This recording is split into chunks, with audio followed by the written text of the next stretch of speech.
Hola, soy Hanna Fernández, divulgadora especializada en bienestar y descanso y autora del libro Aprende a descansar. Quiero darte la bienvenida a un nuevo episodio de mi programa de podcast A Guide to Live Well, una guía práctica de bienestar en la que descubrirás de la mano de los mayores expertos cómo cuidar tu salud y tu entorno para vivir más y vivir mejor. ¿Qué es lo que realmente nos impulsa? En un mundo lleno de estímulos, presiones externas y cambios constantes, es más importante que nunca detenernos a reflexionar sobre lo que de verdad nos mueve. ¿Cómo conectar con nuestra esencia? ¿Cómo alinear nuestros valores con nuestras decisiones? Y, sobre todo, ¿cómo liderar nuestras vidas desde el interior? Para ayudarnos a explorar estas preguntas, cuento esta semana en el podcast con una de las mayores expertas en liderazgo, crecimiento personal y transformación de empresas. Pilar Jericó es una destacada empresaria, escritora y conferenciante, reconocida internacionalmente por su labor en el desarrollo del liderazgo, la mentalidad para el cambio y la superación del miedo en entornos empresariales y personales. Doctora en Organización de Empresas y licenciada en Ciencias Económicas y Empresariales, ha ampliado su formación en instituciones de prestigio como la Universidad de Harvard y la Universidad de California en Los Ángeles. Es presidenta ejecutiva y fundadora de la consultora BeUp, desde donde ha acompañado a más de 300 organizaciones en procesos de transformación y desarrollo del talento, trabajando con empresas de diversos sectores en Europa y Latinoamérica. Ha sido incluida en varias ocasiones en la lista de las 100 mujeres líderes en España y es autora de grandes éxitos de ventas que han inspirado a miles de personas, como los libros No Miedo y La Nueva Gestión del Talento. Esta semana visita este programa para hablarnos de su último libro, Lo que de verdad nos mueve, una obra profundamente humana que nos invita a explorar nuestras motivaciones más auténticas, desafiando creencias y modelos tradicionales de éxito. Con ella vamos a descubrir cómo transformar nuestras vidas conectando con lo que realmente importa.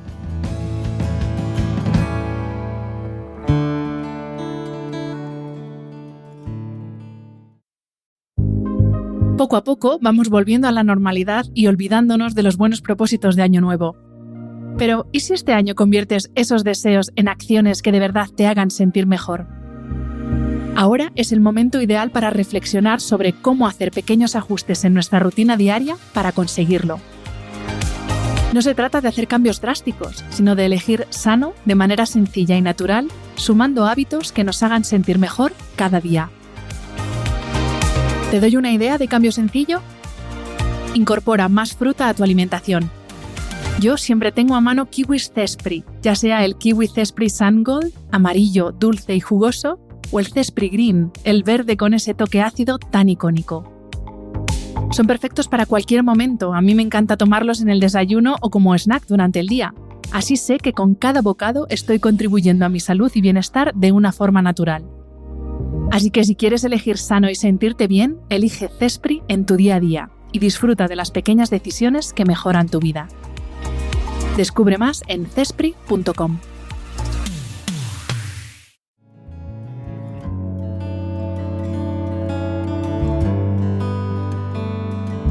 Bienvenida, Pilar Jericó, un placer tenerte en el podcast. Muchísimas gracias, Hanna, el placer es mío. Y además te digo un placer y un honor porque incluso antes de saber que esto se llamaba crecimiento personal, desarrollo personal y estas cosas, yo ya te leía en el periódico, o sea que para mí eres uno de mis referentes. Aquí entrevisto a gente maravillosa y súper interesante, pero además de vez en cuando tengo la oportunidad de entrevistar a referentes que lo han sido desde hace años para mí, así que de verdad que es todo un honor contar contigo en el podcast. Muchísimas gracias, Hanna. Hoy de lo que vamos a hablar, aunque bueno, evidentemente vamos a tocar muchos palos, pero digamos que el punto de partida es el último libro que has publicado, Descubre lo que de verdad te mueve, porque una de las cosas que más me gusta de ti, de lo que leo de ti, que lo he leído casi todo, es la visión humana y humanista del mundo de la empresa, que yo creo que si todo el mundo tuviera una visión con esa perspectiva, las cosas irían mucho mejor. Y de lo que vamos a hablar hoy es de lo que nos mueve en lo personal, en lo profesional, porque es imposible, yo creo, separar una cosa de la otra. No, sin duda. Y lo primero por lo que te quiero preguntar es por el autoconocimiento. Por eso de lo que yo llamo hacerse un DAFO a uno mismo, ¿no? Que esto en el mundo de la empresa es como súper importante, pero creo que en lo personal también es muy importante, porque claro, ¿cómo vas a saber qué te mueve si no sabes quién eres, ¿no? Sin duda. De hecho, ese camino del autoconocimiento creo que es una habilidad que debemos entrenar a lo largo de nuestra vida, porque cuando ya crees que te conoces muy bien, de repente te ocurre algo que te invita, que te coloca en una especie de precipicio de decir, ¿y ahora qué es esto? Y es porque no nos acabamos nunca de conocer, es una actividad que dura toda la vida, ¿no? Entonces, es muy difícil saber qué nos mueve, es muy difícil dar lo mejor de nosotros mismos, es muy difícil ser incluso buenos líderes si no nos conocemos primero, ¿no? Y no solo conocerse en esa parte, digamos, no, pues tus talentos, tus debilidades, lo típico en el mundo de la empresa, sino también, y esto es una cosa que yo me he ido dando cuenta con la edad, de tus valores personales, de cómo entiendes tú la vida, pero valores como, yo qué sé, la justicia, valores más relacionados con la espiritualidad, porque eso al final también impacta en todas las áreas de nuestra vida, incluida, por supuesto, la profesional. Sin duda, el ser humano es un poliedro, tenemos muchas caras, muchas perspectivas desde las que podemos observarnos, ¿no? Y podemos crecer. De hecho, el crecimiento personal, como tú bien abordas en tu podcast y en todo lo que haces, tiene muchas perspectivas. O sea, efectivamente, puede ser desde esas habilidades llamadas talentos o nuestras zonas a veces no tan agradables, que es lo que permite esas sombras, que es lo que da sentido muchas veces incluso a la parte de luz que tenemos, eso es así, pero también hay otras perspectivas, ¿no? Otras caras de ese poliedro, los valores, la ética, en lo que creemos, en lo que soñamos, e incluso lo que es muy bonito es que soy de la opinión que las personas estamos constantemente en cambio, ¿no? Entonces, lo que pensábamos que éramos hace 10 años, pues éramos una persona de hace 15, 20 años. Cada uno tenemos que hacer un ejercicio de revisión. Incluso hasta experiencias que han sido dolorosas o exitosas en el pasado, no significa ni que se vayan a repetir, ni que las huellas que quedaron entonces tengamos por qué arrastrarlas de la misma manera, ¿no? Entonces, yo el placer del autodescubrimiento, la verdad es que lo conocí hace muchos años, ¿no? Siendo una niña, por circunstancias personales, a través de la escritura. Lo hice a través de escribir. Y luego a través del primer cáncer de mi padre, también fue un punto importante a los 16 años. Y sí que he ido descubriendo desde entonces, ya ha pasado algunos años desde entonces, que me sigo sorprendiendo de cosas que de mí no sabía, ¿no? Ahora que mencionas el poder de la escritura, yo he vuelto a escribir a mano y soy una fan de todo lo que tiene que ver con tecnología, o sea, todo lo que tiene una tecla a mí me encanta. Pero es verdad que, y sobre todo cuando uno escribe lo que se le pasa por la cabeza, porque es que hay veces que te da hasta tanto miedo lo que se te está pasando por la cabeza o te desagrada tanto que da como miedo pensarlo, pero es verdad que cuando lo escribes no sé cómo lo ves tú, pero es como un diálogo con uno mismo y además creo que es el diálogo más honesto, ¿no? El escribirse a uno mismo. Sí, yo empecé a escribir a los 9 años. De hecho, yo escribía relatos, ¿no? Escribía cuentos y tal, y me financiaba mis viajes de fin de curso con algún premio que gané en aquel entonces, ¿no? Me encantaba escribir, pero lo que he descubierto es que no hay que tener esa exigencia de que ni tan siquiera que nadie lo lea, ¿no? Es que uno lo lea. Y a mí algo, Hanna, que me está funcionando y lo estoy haciendo ahora, en momentos que me encuentro en situaciones que, oye, ¿qué hago aquí? Situaciones a veces que me veo hasta en alguna ocasión desbordada, ¿no? Digo, ¿esto qué hago? Sobre todo cuando eres madre, ¿no? Que te encuentras te pones en unos lugares que desconocías, ¿no? Es escribir, pero a mí me ayuda mucho el sentido del humor. Entonces, escribo lo que me duele, pero luego lo intento convertir en una especie de relato humorístico que no va a leer nadie, porque tampoco es nada que sea interesante, pero me da una perspectiva de la circunstancia, de lo que yo estoy viviendo, muy saludable, muy sana, porque en el fondo nos tomamos demasiado en serio todos, ¿no? Entonces, hay que aprender a relativizarse, porque al final, como el final de todos es evidente cuál va a ser, al menos disfrutar por el camino, ¿no? Totalmente. Pues volviendo al tema del autoconocimiento, conocerse también implica saber qué nos motiva, cuáles son nuestras motivaciones. Y aquí te quería pedir, porque además tú sí que haces la distinción entre las motivaciones intrínsecas y las extrínsecas, y lo importante es que haya equilibrio entre ambas, porque es verdad que yo pienso en las motivaciones extrínsecas ya no solo pues, reconocimiento, por ejemplo, sino el ver a otra persona, ahora que todo está en redes y es como todo tan visual, pero claro, eso al final, cuando tú no acabas de conectar con eso, pues la emoción del principio, fenomenal, pero eso se acaba pasando. Entonces, ¿qué diferencia hay entre las motivaciones internas, las externas y sobre todo por qué es tan importante ese equilibrio y que son importantes ambas? Son importantes ambas, eso no cabe ninguna duda. Las extrínsecas son las que nos aportan desde fuera, que puede ser esa mirada, ese reconocimiento en cuestiones más tangibles, el dinero puramente dicho, y las intrínsecas son más internas, más del disfrute, del aprendizaje, ¿no? O pueden ser incluso hay algunas teorías posteriores de Pérez López, por ejemplo, que habla de las motivaciones trascendentes, ¿no? El sentido. Es interesante porque esas motivaciones, el equilibrio, son motivaciones que no son necesidades incluso son más profundas, ¿no? Las necesidades son universales en todas las personas, pero las motivaciones dependen de cultura, del momento histórico y de cada individuo lo expresa de una forma u otra. ¿Y cómo se convierte algo que lo hacemos por un interés extrínseco, algo que lo lleguemos a disfrutar? No siempre ocurre, ¿no? Pero, por ejemplo, hay casos de deportistas de élite, por ejemplo, las Williams en su día, cuando yo hace años escribía sobre ellas, que empezaron el tenis por el padre, ¿no? Además luego hubo una película después, etcétera, sí, que ganó, bueno, fue aquel incidente que ocurrió en la entrega de Oscars. Pero se ve muy bien en esa película, pero eso le ha pasado a los deportistas de élite y a la mayor parte de deportistas que yo he conocido de élite. Han empezado porque algún familiar, porque el padre, la madre, porque querían hacerlo bien, y eso es extrínseco, pero llega un momento en el que uno se enamora de lo que hace. Y cuando te enamoras, pasa de ser lo extrínseco a lo intrínseco. No siempre ocurre, pero a veces hasta con la educación de nuestros hijos tenemos que ofrecerles incluso comida, ¿no? Que no te gusta, pruébalo, hasta que hay un momento que dices, hombre, esto me gusta. Y ya no hay que exigirlo, porque si eres un padre y tienes que intentar que coman verdura o cosas de estas, sino ya lo vas a disfrutar, lo vas a vivir, lo vas a interiorizar. Ya es una motivación intrínseca, ¿no?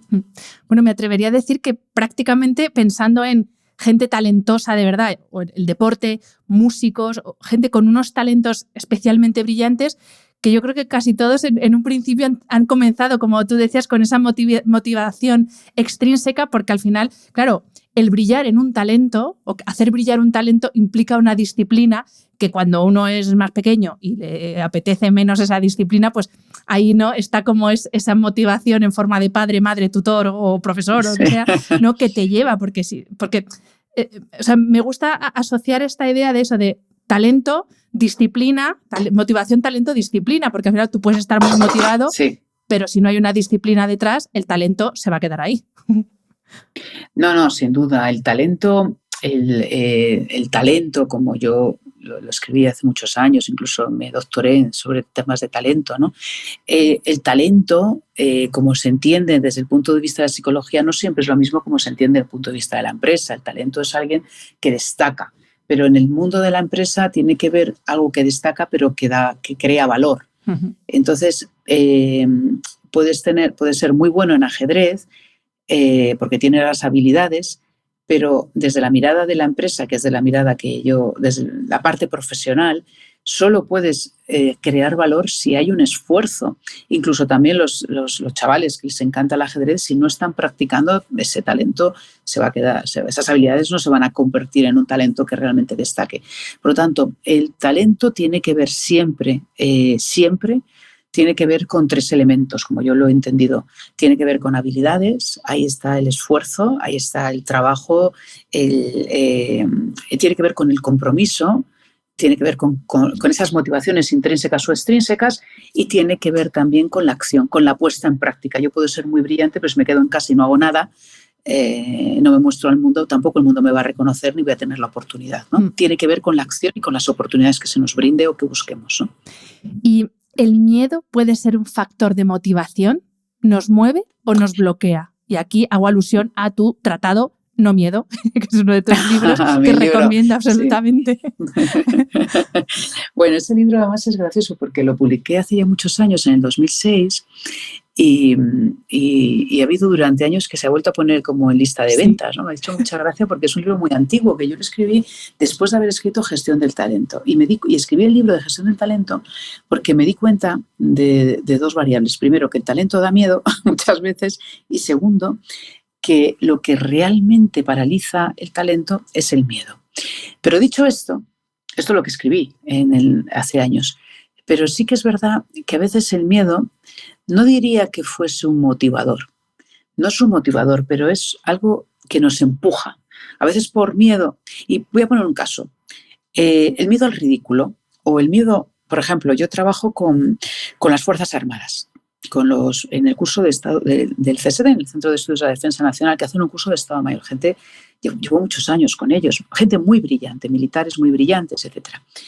Y a veces entrevistándoles para uno de los libros que escribí después, de qué es lo que les había animado a ellos a enfrentarse a situaciones, imagínate, una tierra, o sea, un terreno todo lleno de minas antipersonas, y está el zapador que tiene que dar el primer paso y no sabe si está limpio, o sea, y puede pisar y puede volar él, ¿no? Y decían, algunos de ellos me dijeron, yo por miedo, unos decían, yo por deber, etcétera, pero otros reconocían y decían, mira, yo lo hago porque, ¿cómo no lo voy a hacer? ¿Qué van a opinar de mí? ¿Qué imagen? Y eso ha de ser miedo a la imagen, miedo al ridículo, miedo al que dirán. Y eso es lo que a él le impulsaba a dar el paso. Por lo tanto, el miedo yo creo que es un elemento que paraliza el talento, pero es un elemento que te lleva también a dar un paso. No creo que sea constante en el tiempo, o sea, no te permite el miedo dar lo mejor de ti.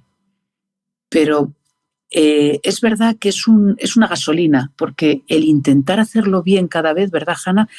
El miedo al fracaso también es un gran aliado, porque no conozco ningún conferenciante, y mira que yo doy conferencias, no conozco ningún conferenciante que te vayas a una audiencia de 2.000, 3.000 personas, en esos auditorios que no ves nada porque está totalmente a oscuras, y entras y dices, wow, y si no sientes el estómago, ese no es un buen momento para ti. Hablando de motores, tú en el libro, lo que de verdad te mueve, hablas de 4 motores. Te voy a pedir que nos los expliques muy brevemente, porque lo que hay que hacer es ir y comprarse el libro. Ya lo sabe muy bien la gente de esta comunidad, que los libros hay que comprarlos. Y lo que más me llama la atención es que empiezas el libro diciendo que esto no es nada nuevo, que estos 4 motores están con nosotros y son estables desde hace 300.000 años, vamos, desde que el ser humano es el ser humano. Que a veces exactamente, ¿no? Como que buscamos cosas como muy nuevas, todo lo nuevo. No, y es que la base la tenemos desde hace mucho. Sí, bueno, realmente 300.000 desde Sapiens, o sea, desde que somos humanos a horas, pero realmente estos motores aparecen incluso hace 200 millones de años con los primeros mamíferos, o si nos vamos mucho más atrás, hay motores que lo tienen también las serpientes, y o sea, te tienes que ir casi al comienzo de los animales, ¿no? Entonces, hay 4 motores. Y esto es interesante porque cuando yo me he tirado muchos años trabajando sobre el miedo, que es lo que hace que los líderes neutralicen el miedo y aquellos que lo crean, etcétera, me di cuenta de que hay una base sobre la que se construye, que son esas necesidades básicas, ¿no? Este libro está hecho en coautoría con Michael Pearson, profesor e investigador de Harvard, y él, bueno, hemos trabajado juntos en esos 4 niveles, ¿no? El primer motor es el motor de adquirir, que es lo que necesitamos, que es lo que compartimos con las serpientes y con todos los animales que habitan esta tierra, ¿no? Que es adquirir, pues, un refugio, alimento, etcétera. Pero en el humano lo sofisticamos, que tiene que ver con el éxito, el poder, la autoridad. Y eso lo necesitamos todo el mundo, hasta alguien que acaba de entrar de becario necesita sentir una cierta autoridad, poder, todos lo necesitamos. Otra cosa es que sea el motor que está más en desequilibrio de todos, ¿no? En estas sociedades actuales. El segundo motor es el motor del vínculo. El motor del vínculo es el que ya aparece con mayor fuerza en los mamíferos. Tiene que ver con la evolución del cerebro. También en el libro se explica cómo todos estos motores tienen una respuesta en la parte evolutiva de nuestro cerebro, ¿no? Entonces, el motor del vínculo aparece con fuerza cuando necesitamos al otro, ¿no? Y los mamíferos necesitamos al otro, ¿no?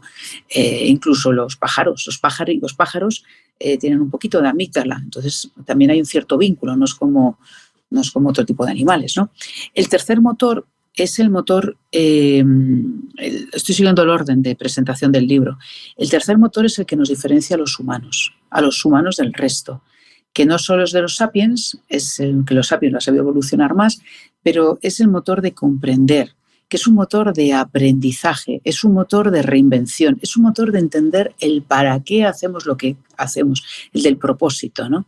Luego, si quieres, podemos hablar de este porque este es el que más nos diferencia. Y el último es el de defender, que está vinculado al primero, defender, y este es reactivo. Lo pongo al final, o lo hemos puesto al final porque realmente aparece defiendo lo que tengo, defiendo mis relaciones, defiendo mis creencias, ¿no? Entonces, es muy transversal, pero es muy antiguo. También esto lo tienen los animales de cuando nos atacan, ¿no?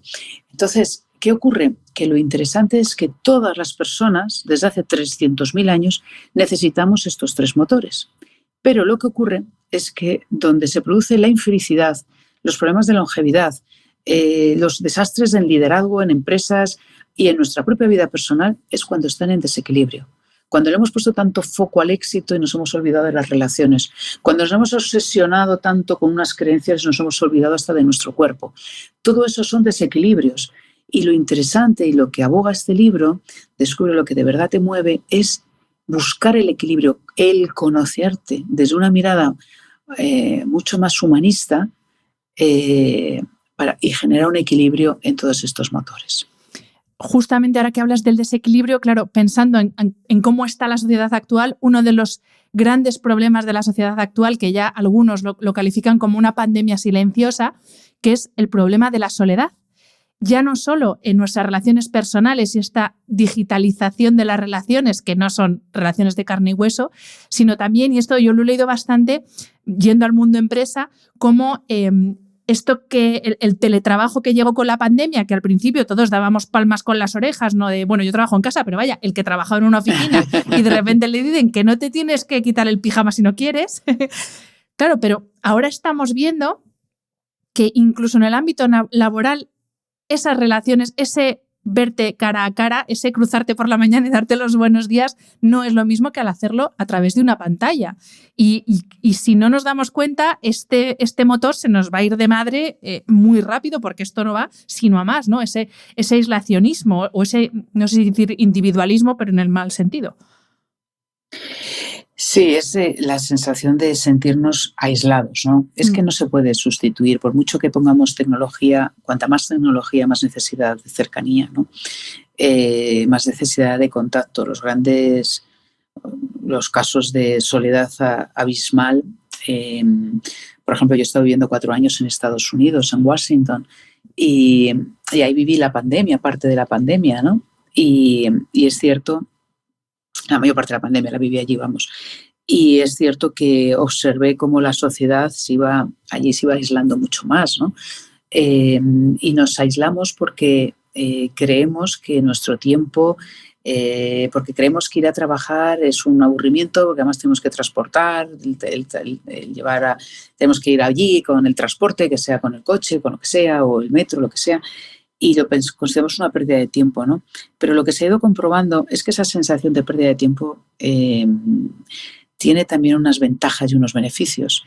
Por un lado, la sensación de cercanía con el compañero, con el trabajador de al lado, es importantísima. Por eso no es de extrañar que las grandes compañías en Estados Unidos han vuelto a lo presencial. ¿Por qué? Porque la cultura empresarial no se comparte de la misma manera. Yo soy partidaria del modelo híbrido, ojo, yo no creo que sea todo estar en el trabajo y presencialismo. Yo creo que hay que un modelo híbrido donde haya una mayor libertad, pero a pesar de que pensamos que estamos más cómodos trabajando desde casa, a la larga hay una erosión importante. Necesitamos al de al lado tomar un café, necesitamos echar una broma, necesitamos hasta desconectar nuestro cerebro, andar. Somos animales racionales, pero es que somos animales antes que racionales. Necesitamos andar, necesitamos movernos. Y en casa, a no ser que vivas en un sitio espectacular, no puedes moverte mucho. Entonces, hay que volver un poco a los orígenes, ¿no? La cercanía, somos de tribu, somos animales de tribu. Entonces necesitamos nuestra tribu. La tribu, hay una parte digital y estábamos hablando, Hanna, tienes una comunidad fantástica y eso te alimenta una parte, pero eso no sustituye un vino con un amigo, una cerveza, una cercanía, eso te alimenta desde otro lugar.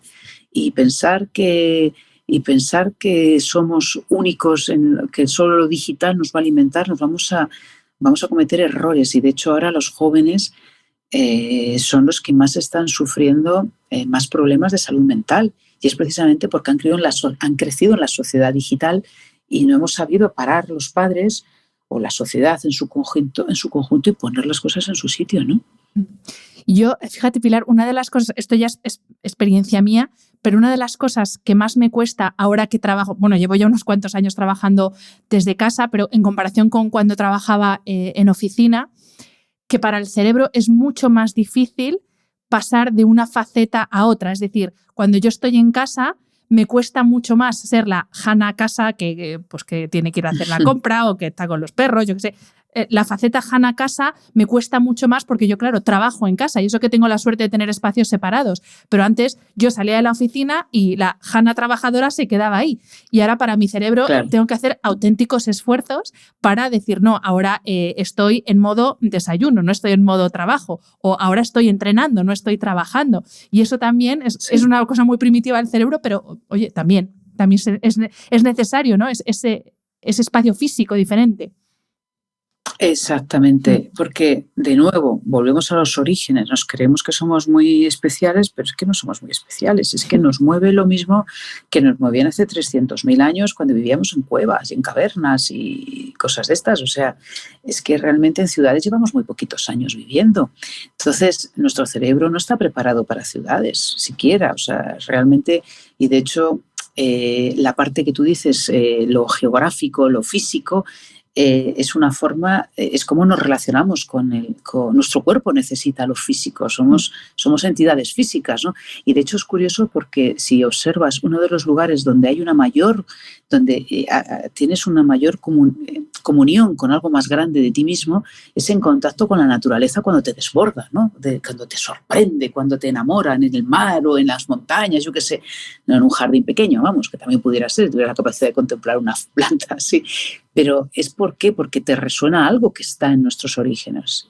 Y entonces, por eso, fíjate, yo creo que en este mundo tan tecnológico hay que volver mucho a los básicos. Y el humanismo del que habló en el libro, del que siempre Marta y yo hacemos en VIAP, en la empresa y en todo cuanto hacemos, tiene que ver con darnos cuenta que en un mundo tan digital, tan tecnológico, y estamos al principio de todo lo que va a venir, no podemos perder de vista lo que en el fondo nos alimenta el alma, el espíritu, nos hace sentirnos bien, nos da paz, que es cuando estás con amigos, cuando estás en una reunión de trabajo, que fluyen las ideas, en conversaciones, y la sensación de la cercanía es fundamental, ¿no? Cuando hablabas de los 4 motores, has adelantado, desde luego lo mismo hablamos más de comprender, y efectivamente vamos a hablar de ese motor que, como tú has dicho, es el que más nos diferencia de otros, bueno, del resto de los animales, que es ese comprender y sobre todo ese sentido de la vida de cada uno. Porque de esto, Pilar, se habla mucho, pero también hay mucha confusión entre lo del propósito vital, ¿no? El ikigai, porque nos gusta mucho llamarlo en todos los idiomas, pero luego definirlo ya nos cuesta más. Porque claro, lo llevamos muchas veces al ámbito laboral, ¿no? Y una persona que decide voluntariamente quedarse en su casa para cuidar de su familia no tiene un propósito vital. Entonces, explícanos, por favor, qué es esto del propósito, qué es este motor del comprender. Y luego, de nuevo, cuando se tiene propósito personal, propósito laboral, cómo se equilibra todo para no poner toda la energía solo en un lado y que lo otro se quede vacío. Sí, muy bueno también, Hannah. A ver, el motor de comprender es quizás el más amplio de todos. Tiene que ver con la parte de la conciencia, tiene que ver con entender lo que nos rodea, entendernos a nosotros mismos, ¿no? De hecho, las primeras veces que aparecen a lo largo de la historia de la humanidad es cuando hacemos objetos que pretenden permanecer más allá de nosotros, ¿no? O cuando pintamos las cavernas hace 30 y tantos mil años o lo que sea, ¿no? Entonces es como una especie de dejar una huella, tiene que ver ese componente de dejar una huella. Por ejemplo, hay otros, ha habido más de 30 especies que han poblado el planeta, humanos, que han poblado el planeta, solo hemos llegado nosotros, los sapiens, pero ha habido otros que también tenían motores parecidos y el motor de dejar esa huella también ha sido significativa. Pero es curioso porque el motor de comprender va con el concepto también de reinventarte. Porque, por ejemplo, durante 1 millón de años vivieron aquí los Homo erectus, que son primos lejanos nuestros, y hicieron un hacha, pero hicieron el mismo hacha durante 1 millón de años. Fue la misma.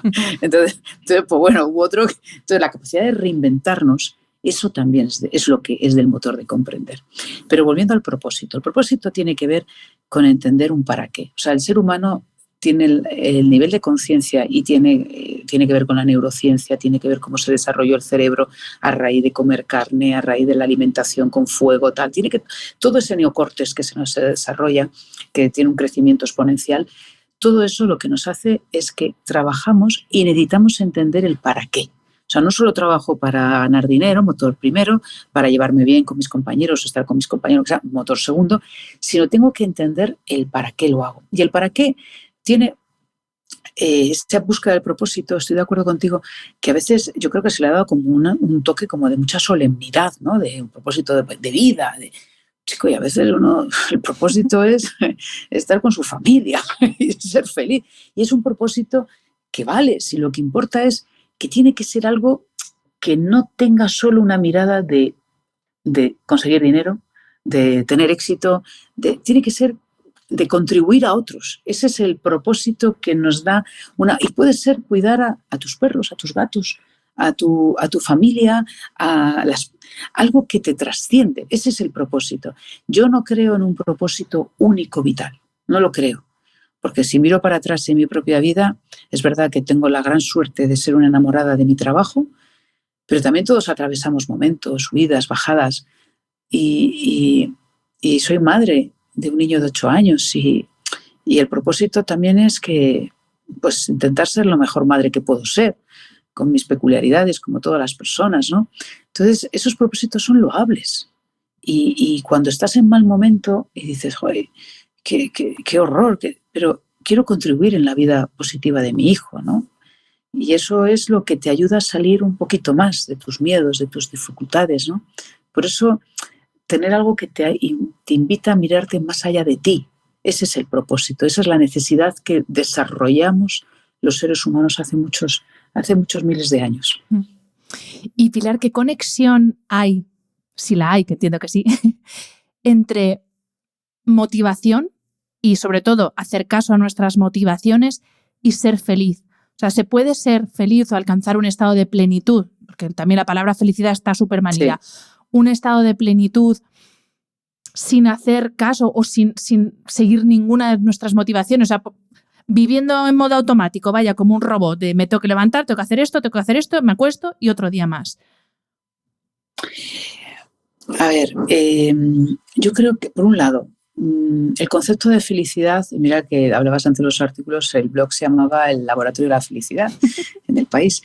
Yo creo que el concepto de felicidad está muy manido y al final se ha escorado mucho hacia lo que es el placer, el disfrute, la felicidad. Y sin embargo, hay otra mirada mucho más profunda, que es por donde se están yendo las corrientes, esa plenitud que tú mencionas, o en inglés, que es el flourishing, que tiene que ver con el florecimiento, con la capacidad de florecer a nivel humano, que yo creo que en español la traducción es pésima, o sea, yo creo que está más relacionado con esta plenitud o sensación de plenitud, y eso no tiene que ver necesariamente con el placer. Volviendo al ejemplo de cuando tienes un bebé en casa y llora por las noches, pues hombre, levantarte y te ha despertado en tu sueño profundo, pues no te va a hacer muy feliz eso, o sea, sinceramente. Pero le da un sentido, un para qué, ese propósito que hablábamos antes, y bueno, y lo puedes vivir de una manera más tranquila, más serena, ¿no? Yo creo que el objetivo de la vida no es a mí me parece que no, para mí al menos, no es la felicidad, para mí es la serenidad, que tiene un mensaje que está más en conexión con lo que yo creo que somos conciencia. Entonces, ¿qué ocurre? Que cuando estamos en automático, perdemos la conciencia de nosotros mismos. Y en esa pérdida de conciencia es donde surge, donde estamos pues eso, perdidos, donde hay miedos, donde estamos en ego, donde al final nos pasa factura la vida, ¿no? Pues generamos enfermedades, mal carácter, rollo, Entonces, todo lo que hagamos, que cada persona tiene su mecanismo, que puede ser la meditación, puede ser la respiración, puede ser la presencia plena, puede ser el baile, cada persona busca su mecanismo, o pasear sin estar con el móvil, sino sencillamente dejándose sorprender por la vida. Eso, cuando conectas con quién eres tú, con esa conciencia, es lo que te da, para mí es el mayor punto de serenidad y de felicidad, como se pudiera entender. Me encanta porque yo tengo una idea bastante similar a lo que para mí es la plenitud, que es, yo hablo mucho de sueño y de descanso, que es irme a dormir tranquila, que tiene que ver mucho también con la conciencia, bueno, irse a la cama con la conciencia tranquila.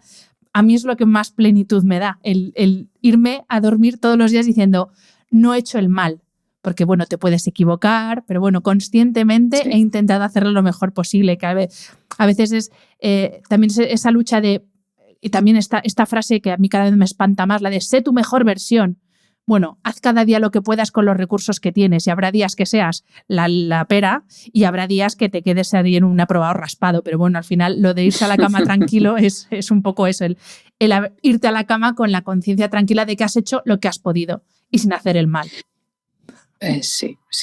Yo creo que hay muchas veces en el mundo del crecimiento personal nos hemos metido en el tema de supérate, tal, y está bien, si es que eso nos ha ayudado a crecer, evidentemente, pero también esa mirada de reconciliación, de aceptar lo que somos y que al final lo que hay que buscar es la serenidad. Serenidad a la hora de dormir, la serenidad en las relaciones y creo que también tiene que ver con la edad. Supongo que con 20, 30 años es más difícil de entender porque te crees que la felicidad está en conseguir determinados objetivos, pero luego cuando ya los consigues pues te das cuenta de que no, de que realmente no. El camino de la plenitud es más silencioso. Sí, totalmente. Volviendo otra vez a la idea de los 4 motores, te quiero preguntar por otra palabra hipermanida, que es la resiliencia. Necesaria a más no poder, porque si hay algo que tenemos todos claro en esta vida es que todo cambia. Pero sin embargo, el cerebro humano, no sé, estas paradojas de quien nos haya creado, lo que más miedo nos da, o lo que peor llevamos precisamente es el cambio. Entonces, ¿cómo trabajas tú, tanto tú en el aspecto más personal como con los equipos, empresas con los que tú trabajas, cómo trabajas ese abrazar? No me gusta decirlo de abrazar las cosas, pero en este caso sí, es abrazar la incertidumbre y sobre todo ser resiliente en un mundo, y hablo aquí personal laboral, en el que de un día para otro todo puede cambiar y hay cosas sobre las que no podemos actuar y van a cambiar, queramos o no. Sí. Hanna, yo honestamente creo que hay un componente de carácter de partida, o sea, yo he vivido en varios sitios, no vivo en casa propia, tengo, en fin, que voy. ¿No te da miedo el cambio? Voy variando, voy cambiando, tal. O sea, a mí el cambio de por sí no me da miedo realmente, ¿no? Entonces, pero eso ha sido siempre desde pequeña, ¿no? Entonces no me ha preocupado mucho. A nivel en determinadas cosas, en otras supongo que sí, ojo, que en otras por supuesto que sí, pero en general el cambio es algo que me atrae y me atrae porque es más poderoso para mí la curiosidad de lo que hay detrás de ese miedo que el miedo en sí. A mí la curiosidad ha sido un motor de fuerza para mí y creo que en general es la clave para empujar a las personas. O sea, las personas, el miedo es terriblemente miope. Y yo le dice a alguien que es miope, yo soy miope, El miedo es miope, no ve de lejos. El miedo siempre está mirando lo que tiene y no quiere perder. El miedo está asociado a la pérdida. Entonces, ¿qué sucede? Que el miedo lo que hace es que te impide ver el futuro, porque el miedo va a defender lo que tiene. Y tiene un sentido evolutivo absolutamente. Es la emoción más poderosa en nuestra evolución de la que estamos hablando, ¿no? Por lo tanto, ¿cómo se neutraliza, cómo se contrarresta con la curiosidad? La curiosidad es una de las grandes. Hay muchos más motivos que lo utilizamos en los talleres y en los procesos de consultoría, con equipos directivos o con profesionales, etcétera. Pero una importantísima a nivel individual, que estamos hablando de nivel individual, es la curiosidad. El miedo es miope, es como no te va a dejar ver de lejos porque no vas a ver nada. Es que no puedes ver. Y yo digo que llevo gafas. Entonces, Si la curiosidad que es innata, es que es innato, que nacemos curiosos, pero la vamos castrando por educación, pues por lo que sea, es despertarla. ¿Y cómo más podemos abrazar la incertidumbre? El miedo es un discurso interior. Es fíjate lo que va a pasar, lo que va a ocurrir. El miedo se alimenta del pensamiento recurrente. Entonces, si nosotros tenemos la capacidad de observar ese discurso, de aterrizarlo, de primero observarlo, son realidades que no van a existir. Y de hecho, solo el 8% de nuestros miedos son reales. Y está la muerte y la enfermedad. O sea, imagínate, si la mayor parte es todo inventado, si son discursos que tenemos. Y yo he observado además que son discursos que heredamos, que a veces son patrones de padres, abuelos que van cayendo y que tú repites y que además no es tuyo. Y hay miedos que ni son tuyos siquiera, que son miedos de tus abuelos. Y dices, ¿yo para qué tengo esto? Pues yo qué sé, porque cae así en las familias, ¿no? Entonces, hay que escuchar, observar el patrón, tomar perspectiva y, primero, neutralizarlo, neutralizar ese discurso interior. ¿Cómo? ¿Cuál es la peor de las situaciones? ¿Qué puedo hacer? ¿Qué me puedo poner en marcha? Porque la acción neutraliza el miedo. La acción con sentido, el propósito que hablábamos, el trabajo en equipo. Yo en el podcast que tengo muy poquitos capítulos, no tengo nada que ver contigo, Hanna, de No Miedo, en el podcast de No Miedo di algunas claves, ¿no? De cuáles son algunas herramientas, y estas son por las que estoy contando, ¿no? Otras, por ejemplo, que ayudan a neutralizar el miedo, pegarte a gente que ya lo ha conseguido, ¿no? ¿Sabes? Estoy en un barco, están tirándose todos de cabeza y yo en una barquita con unos amigos y yo no me atrevo, pues por lo que decía, pues por no quedar mal lo hago. Entonces, y me atrevo y voy descubriendo. Por lo tanto, hay varias maneras de abordar la incertidumbre. Una a nivel individual, por supuestísimo, con lo que yo estoy contando, a nivel de la curiosidad, de encontrarle un sentido, el discurso interior, neutralizarlo, etc. Y luego tiene que ver con los contextos. Búscate contextos que te animen. Búscate contextos que te den lo mejor, que te ayuden a dar esa parte de ti que te ayuda a quitarte este miedo que te está pesando, ¿no? Claro, directamente relacionado con el miedo está la gestión del fracaso, porque muchas veces el miedo que paraliza es precisamente por el miedo a fracasar. Y aquí me viene muy bien que hayas vivido 4 años en Washington, porque en esto la mentalidad española, ya estoy llevándolo más al terreno empresarial, está a años luz en otras muchas cosas. Nosotros estamos muy por delante, pero creo que en el afrontar la posibilidad del fracaso, la mentalidad americana es fantástica porque es, vale, fracasas, no pasa nada, sigue adelante. Aquí es como fracasas, métete debajo de la cama y no vuelvas a salir, casi, casi. Entonces, ¿cómo se aprende a gestionar el fracaso en un entorno como el español en el que casi, pues eso, que si ya fracasas una vez ya, olvídate de seguir intentándolo? A ver, es cierto.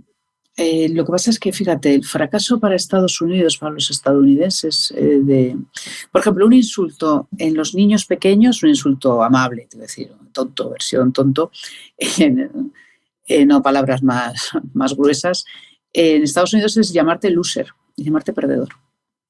O sea, es cierto que hay un tema relacionado con la educación de que te hacen, de que se habla del fracaso, pero también es cierto que la imagen en Estados Unidos pesa mucho más de lo que nosotros a veces somos conscientes, ¿no? ¿Qué creo yo que ocurre? Yo creo que es que realmente en España es muy complicado reinventarse porque el propio sistema te pone muchas dificultades para reinventarte. Y fíjate la gente con 50 o 40 y tantos años que están saliendo del mercado laboral y ya son mayores Ese es un mercado en el que en Estados Unidos no ocurre, eso es impensable. Fíjate hasta qué presidente de gobierno van a tener Trump, que la edad que tiene. O sea, esto aquí sería impensable, ¿no? Trump o Biden en su día, sí. Tal, ¿no? Entonces, digamos que es un sistema donde no hay tantas etiquetas a cuestiones específicas de edad, de género. Me refiero a la hora de intentarlo, empresarialmente, ¿no? No, yo encuentro aquí que estamos a veces con etiquetas, en el caso de la edad lo veo clarísimo, ¿no? Dicho esto, la educación en Estados Unidos se invita mucho a probar, a experimentar. Es una educación que se basa más en atreverte. Por ejemplo, mi hijo no tenía libros, mi hijo iba a un colegio público y aquí va a un colegio público. Mi hijo no tenía libros de texto, tenía hojas y el modelo era muy flexible. Era muy flexible. Aquí es un libro, es todo más rígido. O sea, el modelo aquí es más rígido. Entonces, claro, si te equivocas, si sales del sistema, es más difícil subirte, porque es muy rígido subirse. Entonces, hay una cosa del sistema que yo creo que no solo es España, que yo creo que es Europa continental, del sur de Europa, que nos lo hace difícil. Y luego, el contexto no ayuda, en absoluto. Culturalmente no ayuda, estoy de acuerdo. Pero luego también hay otro elemento interno, ¿no? Creo que, volviendo a lo que yo decía antes, creo que nos tomamos demasiado en serio. Nos tomamos a nosotros mismos demasiado en serio. Hay que empezar a tener un poquito de sentido del humor hasta con los fracasos. Yo tengo un querido amigo que se llama Fernando, no voy a decir apellido porque luego dice que se enfada, y con Mar, que cuando nos hemos equivocado en algo es que quedamos, nos tomamos un vino, nos echamos unas risas y lo amplificamos de tal manera que que lo olvidas. Entonces, ríete, hay que reírse un poco más. No hay que creerse el éxito. Si es que no somos ni tan siquiera el éxito, ni tampoco somos el fracaso, si es que somos algo mucho más profundo. Entonces, si tú crees que eres el éxito, pues vas a tener terror al fracaso. Pero si tú crees que eres algo, que eres esa conciencia, que estás en constante aprendizaje, si eres un aprendiz, pues estás en aprendizaje, ¿no? De hecho, mi hijo, que tiene 8 años y es bastante trasto, bastante revoltoso, bueno, terriblemente revoltoso, cuando me hace una pifia grande, es hiperactivo. Entonces, cuando hace una pifia grande y yo me enfado, le he enseñado a que me diga: mamá, estoy aprendiendo, tengo 8 años. Y esa frase consigue que yo, lo que me ha hecho, pues es verdad, es que está aprendiendo, tiene que aprender. Y eso que le he dicho a mi hijo que me lo recuerda a mí para que yo no me enfade cuando hace una gorda, nos lo tenemos que decir a cada uno de nosotros. Estoy aprendiendo. Y también, Pilar, es que esto del miedo al fracaso o la gestión del fracaso también yo creo que tiene mucho que ver con el ego, y me explico. A mí, mi marido siempre me dice, cuando yo, es que todo lo tengo que analizar 20 millones de veces, ¿no? ¿Por qué si pasa esto? Y entonces me equivoco y entonces tal. Entonces me dice, pero Hanna, ¿tú te crees que el mundo te está mirando a ti? ¿Está esperando a ver tú cómo haces las cosas? Si a la gente le da igual, al 99% de la gente le da igual lo que hagas porque cada uno está en sus movidas. Y es un poco ese egocentrismo a veces de decir, claro, es que el universo me está mirando a mí, a ver si me equivoco. Sí, a mí se me pasó hace muchos años, cuando empezaba en el mundo de las conferencias de manera profesional. Me tocó dar una conferencia que era como en Segovia o por ahí. Bueno, que había un cordero asado maravilloso y me tocó dar la conferencia después de un cordero asado maravilloso con un montón de vino maravilloso. Yo no bebí, pero bueno, todo el mundo bebió y nos metieron en una sala a oscuras, después de un cordero gigante y un vino gigante y la gente estaba, y yo intentando animar, no sé qué, pum. Y claro, les veía, digo, ostras, ¿qué ha pasado? Y yo me pensaba a mí misma, digo, joder, Pilar, es que me ha faltado un poco de no sé qué, tal. Y luego pensé, digo, que esto es ego. ¿Cómo voy a ser yo más importante que la digestión de un cordero con vino? O sea, déjate, o sea, haces lo que puedes. Déjate, no somos, es que lo que digo, es que no somos tan importantes, ¿no? O sea, está bien, te presentan con tus éxitos, no me van a presentar con tus fracasos. Sería muy divertido empezar por ahí, ¿no? Pero no hay que tomarnos en serio. Hay que reírnos más, seguir aprendiendo y darnos cuenta de, pues eso, que solo estoy aprendiendo. Quizás si nos presentaran con nuestros éxitos y nuestros fracasos, habría más gente. Sería más divertido. Aparte de que sería más divertido, seríamos como más creíbles, porque claro, cuando lees como la hoja de servicio de alguien y dices, ya, pero para esta empresa de éxito que has creado, en vuestro caso, por ejemplo, Viap, claro, ¿cuántos errores habéis cometido y seguís cometiendo? Porque al final es algo natural, ¿no? Y eso también humanizaría mucho más a todos. Sí, eso es verdad. Yo no tengo mucho pudor a hablar de los fracasos. Yo antes de Viap había montado 3 empresas antes que no llegaron a nada. Entonces, pues bueno, no sé, no creo que hubiera podido llegar a Viap si no hubiera montado las otras 3 anteriores, ¿no? Y hemos invertido en negocios que no han tenido ningún éxito y nos hemos equivocado un montón de veces y confío que nos equivocaremos muchas más veces. Pero es que en el fondo, fíjate, yo yendo un poco más aguas arriba, es que es un error. ¿Qué es un error? Si es que al final el concepto de error es relativo, ¿no? La anécdota que yo no sé si en algún lugar lo he contado en algún lugar, creo, no sé si lo iba a escribir. Yo cuando publiqué el libro de gestión del talento tenía 20 y tantos años y al cabo de un año viví un despido, un divorcio y una ruina económica familiar. Y lo pasé realmente mal, o sea, a priori me podía haber equivocado porque eran, puedes decir, sucesos, pero yo también contribuí en la parte, supongo que la parte del despido de todo el equipo que nos después yo algo tendría que haber hecho también, ¿no? Pero lo vivía.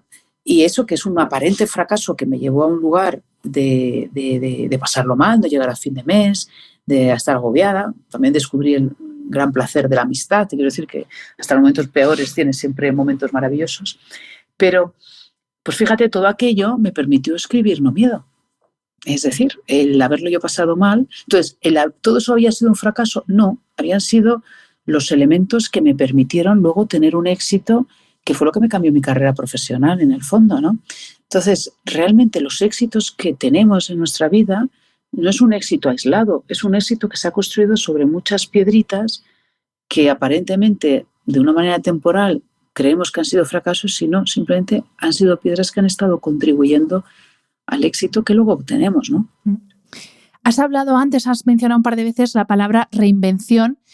En sí mismo el tema da para un podcast diferente, o sea, no vamos a hablar de la reinvención en sí, pero sí que por la comunidad que escucha este podcast, que es una comunidad a partir de 35, 40 años, que son personas que por inquietud profesional o porque personalmente quieren dar un cambio a su vida, se quieren reinventar. Y aquí de nuevo entra en juego el miedo, el edadismo, que también es una cosa muy presente en el ámbito laboral, en el ámbito empresarial.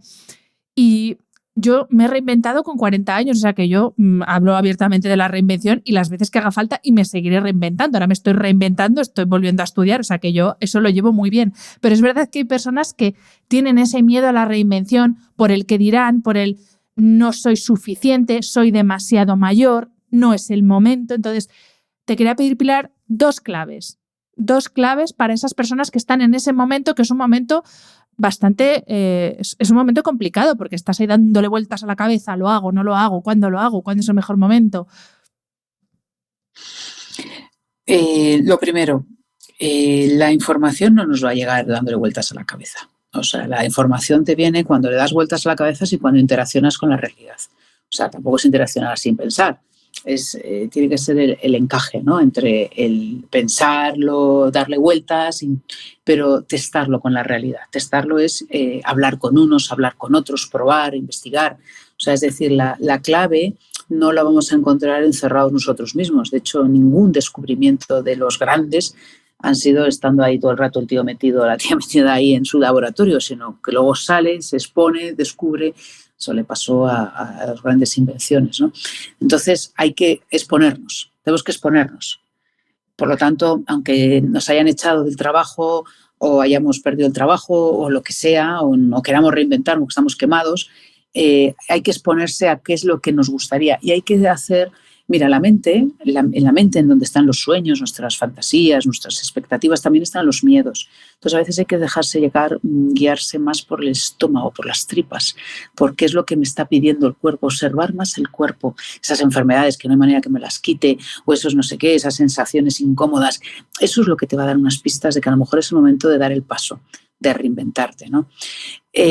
Y por otro lado, el miedo de nuevo, insisto, es que es miope. Entonces pensamos que ya a determinada edad ya está. Y eso es un error, o sea, es una creencia totalmente falsa. Somos eternos aprendices. A mí me impresiona cuando el fundador, el coronel que fundó el Kentucky Fried Chicken, lo hizo con 80 y tantos años, o sea, casi más de 70, más de 70 tenía el tío cuando monta, después de haberlas pasado realmente mal. Entonces nunca sabes cuándo te va a venir ese éxito, en este caso increíble, ¿no? Pero hay que tener una mirada de que el carnet de identidad dice una cosa y el alma, el espíritu es otra. Entonces, y creo que podemos ser eternamente jóvenes interiormente, pero si lo que buscamos es siempre la zona de confort, nos vamos a perder grandes experiencias, nos vamos a perder grandes oportunidades y además o nos las perdemos o nos las pueden hacer perder de un plumazo por algún cambio que ocurra que no dependa de nosotros, ¿no? Por lo tanto, animaría a despertar la curiosidad y estar en la interacción con la realidad, ¿no? O sea, estar no dándole vueltas, sino hablar con unos, con otros, escuchar cosas, o sea, es relacionarte con otras cosas que sean más allá de tus pensamientos, vaya. Pues Pilar, vamos a entrar ya es la última parte de la entrevista y quería hablar de algo que de lo que en VIAP sois tremendamente conscientes, que es de lo importante que es cuidar de nuestra herramienta más valiosa, que somos nosotros mismos, nuestro cuerpo, nuestra cabeza, nuestra energía. Porque claro, lo de los 4 motores de los que hemos hablado está muy bien, pero cuando estás en un cuerpo que no da porque no tiene energía, ni el cuerpo ni la cabeza, esos motores digamos que no están bien engrasados. Entonces quería, por un lado, preguntarte tú cómo haces para cuidar tu energía personal. Y aquí ya hablo más la parte puramente salud, bienestar, pero es que, y eso afortunadamente en el mundo laboral cada vez se está hablando más de lo importante que es pues que tu cuerpo esté bien, que tú estés sano y que no vayas tirando de dopajes, que digo yo, pues eso, de los cafés y otras cosas, ¿no? O de los chutes de dopamina que te da el cerebro el estar todo el rato en redes sociales. ¿Cómo cuidas tú tu energía personal, física, mental, para luego poder rendir en el ámbito laboral? Bueno, uno de mis trucos claves es dormir. A mí me encanta dormir porque me encanta el mundo onírico, me encanta el mundo de los sueños y recuerdo los sueños desde muy temprana edad. Entonces, incluso cuando tengo alguna duda y tal, me acuesto con eso y sé que de alguna manera vendrá algún tipo de explicación o me gusta entender que viene por ahí, vamos. Entonces, yo duermo de 7 a 8 horas diarias. Duermo bastante, la verdad, para los estándares. Y además duermo con un reloj, con el reloj da igual, no quiero decir ninguna marca. Puedes decirlo porque aquí, como no nos paga nadie, ojalá que después de esto venga igual, Apple y nos pague. No es el Apple Watch, ¿cuál es? Es el Apple, sí, es el Apple, pero puede valerte un anillo. Que se puede valerte. Pues Apple, aquí entonces, estamos, para los patrocinios, lo que queráis. Exacto. Entonces sí que es cierto que, por ejemplo, veo el tipo de sueño y voy viendo cómo puedo tener un mejor sueño, porque hay varios tipos de sueño. Entonces lo monitorizo con el sueño. Eso, por ejemplo. Otra cosa que hago, que estoy haciendo últimamente, tengo 2 apps. O sea, tengo una app de deporte y entonces me intento levantar un poquito antes de que mi hijo se despierte e intento hacer, esta semana ha ido peor porque he tenido madrugones y he tenido una situación un poco más complicada, pero en general intento hacer unos 20 minutos de deporte. Con app, o sea, me pongo la app, me pongo tal y ya está, o sea, una cosa. Porque el gimnasio me estaba costando mucho hacerlo. Me es difícil seguir una rutina, entonces me es más cómodo en casa hacerlo, ¿no? Y luego estoy meditando. No soy una gran meditadora, pero estoy aprendiendo y estoy pues en 10 minutos diarios de meditación. Y también con una tutoría, en este caso con un querido amigo que es Dani La Cámara, que además me está ayudando a encontrar el placer del disfrute, porque me cuesta, soy de las que estoy todo el rato así, me cuesta muchísimo sentarme a meditar, pero lo estoy disfrutando. Entonces, y luego intento cuidar la comida, que eso después de contarlo, después de Navidades, pues es como, en fin, lo salí a hacer antes de Navidades, lo empiezo a hacer, estoy intentando volver a hacerlo, ¿no? La alimentación es fundamental. Pero es lo que intento. Y por último, el hábito de dormir y de no estar con redes por las noches y leer el Kindle. Leo en Kindle. No leo en papel porque como viajo y tal, lo tengo todo en Kindle, pero y leer cosas que me lleven a situaciones de serenidad y de paz. Me ha encantado lo de dormir, porque yo, si de algo hablo aquí, es de dormir y para mí es la base de la salud, no solo física, sino también mental y, por supuesto, a la hora de tomar decisiones cuando uno está en el trabajo, lo mejor es una buena noche de sueño, eso vaya por delante. Y última pregunta, Pilar, porque esta comunidad es eminentemente femenina Y a pesar de todos los avances que ha habido, es verdad que una de las, no sé si asignatura pendiente, pero todavía ese equilibrio real entre vida personal y profesional, creo que nos estamos además exigiendo de una manera brutal a nosotras mismas. Y aquí sí que, de nuevo, desde tu experiencia, tanto personal como trabajando con tantas empresas y tantos equipos, ¿tú cómo lo haces o cómo has visto que es una manera de sobrellevarlo y de no frustrarse ni en un ámbito ni en el otro? Sin duda, lo que yo trabajaba antes de tener un hijo no es lo que trabajo ahora, porque no puedo. No puedo, o sea, no puedo porque le dedico, porque estoy con él y porque no descanso de la misma, bueno, mira que me gusta dormir, pero que el tiempo que yo tenía antes para escribir y trabajar y todo eso, que me encantaba y me daba una alegría, pues no es el que yo tengo ahora, tengo otro tiempo, tengo menos, a nivel de tiempo tengo menos. ¿Eso qué significa? Que para no frustrarme tengo que cambiar mi expectativa. Tengo que ser más eficaz ahora, tengo que escoger mejor, tengo que saber decir no a muchas más cosas que a veces me duele porque me piden conferencias y tal, y no puedo. Pero yo me sentiría frustrada si tuviera que ser esa Pilar de hace 8 años. Es que no soy la que soy ahora. Entonces he aprendido a aceptar una nueva realidad y a veces nos peleamos porque queremos ser las de antes o tenemos unas exigencias de que esperan que seamos de nosotros las de antes. Y yo creo que en mi caso personal viví el hecho de aceptar que es otra realidad. Y la conciliación de la que hablamos a mí me parece que no sé, me parece que es muy, no sé, yo no entiendo mucho el tema de la conciliación. Te quiero decir, es que es otra realidad, es que es como si te estuvieras jugando en parchís y juegas al ajedrez, es que es otro mundo, es otro juego. Entonces, ¿qué pasa? Pues que en los nuevos tableros de juego tienes que utilizar otras habilidades para funcionar mejor, ¿no? Entonces, ¿qué pasa en las empresas? Pues que a veces las mujeres, yo lo he observado muchísimo en el liderazgo femenino y he dado un montón de talleres y de conferencias sobre esto, a las mujeres nos cuesta mucho decir no, nos cuesta mucho dedicar tiempo al networking porque pensamos que estamos perdiendo el tiempo y sin embargo es fundamental, por ejemplo, en las grandes empresas y no en las no grandes empresas. Entonces hay que hacer un reseteo desde mi punto de vista y ver con este menor tiempo cómo puedo hacerlo de manera más eficaz, escalando y teniendo mayor impacto. Y este es el trabajo que a mí personalmente me ha ayudado, ¿no? Y luego un tema que he observado en casi todas las mujeres con las que yo he trabajado, mujeres algunas de ellas muy top, muy fuertes, de este, wow, esta mujer tan poderosa, chica, me he encontrado siempre la culpa de no ser buena madre, no ser buena profesional. Wow, la culpa es una emoción que parece que eres madre, te dan un hijo y te dan una culpa, te dan el hijo y la culpa al lado, ¿no?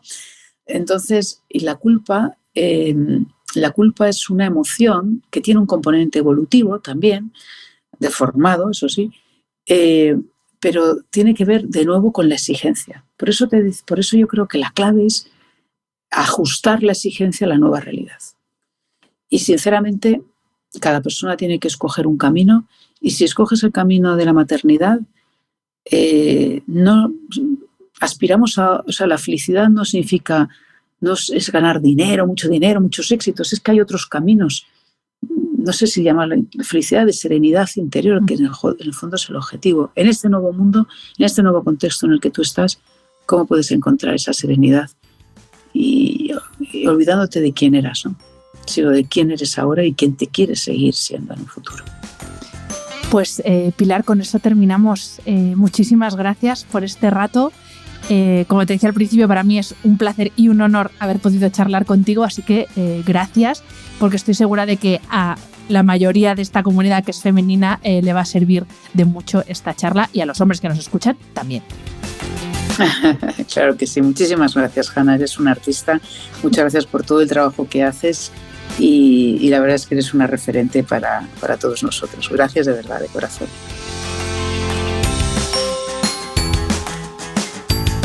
Espero que hayas disfrutado del episodio. Este programa de podcast es independiente y en abierto gracias al apoyo económico de marcas que apuestan por mi trabajo y confían en mí para ayudarles a comunicar su mensaje. Los expertos que aceptan mi invitación a intervenir en este programa no tienen ningún tipo de vinculación con dichas marcas a menos que se especifique lo contrario.